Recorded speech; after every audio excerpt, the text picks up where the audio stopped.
Hi everybody, I wanted to make a video about marriage equality because it's a really hot topic right now in Australia, and Riyadh is from Ireland. Hi, how are you doing? Where marriage equality became a thing through a public referendum. Yeah, the first ever public vote on marriage equality in the world happened in my country, in Ireland, so it was so fucking nerve-wracking. We didn't know what was going to happen, and all over Ireland there were these posters on the streets against us.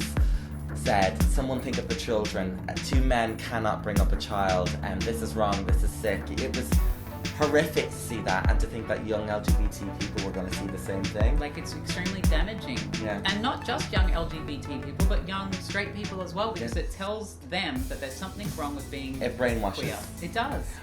Why has it taken so long for Australia to move on with the rest of the world? We have it in the UK, we have it in the States, we have it in Ireland. Basically every Western country has got marriage equality except for Australia, and the reason that we don't is because we have a piss-weak government who won't represent the will of the people. The Prime Minister needs to give his party members a conscience vote to allow them to decide whether two people of the same sex should be married. That's all that needs to happen. Now what we're doing is called a plebiscite, which is, it's like a referendum, but it holds no legal power. A senator in Ireland brought Ireland to the European Court of Human Rights and had a case. It was Norris, the man, David Norris, versus Ireland was the name of the case, and he won against the country.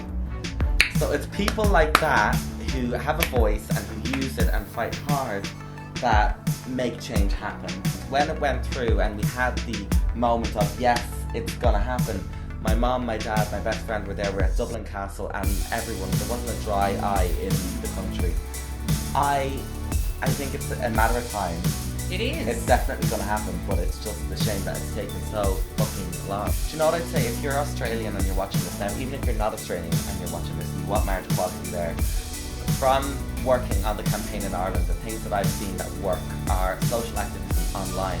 Use the internet, engage a young audience through Twitter, Instagram, whatever you have to do. If we do go to a postal plebiscite, you need to be registered to vote. So if you are over the age of 18, you need to go to the Australian Electoral Commission, register to vote, make sure that they have your correct address, because it's a postal vote. Right. They're going to mail it to you. You need to update. Old school. Yeah, old school. Like the fucking argument about marriage equality, it's old school. The world has moved on. And if we don't go to a postal vote, then you need to call, you need to email, you need to write a letter, be knock on doors, and tell your local members that you support marriage equality and you support a conscience vote in the Parliament.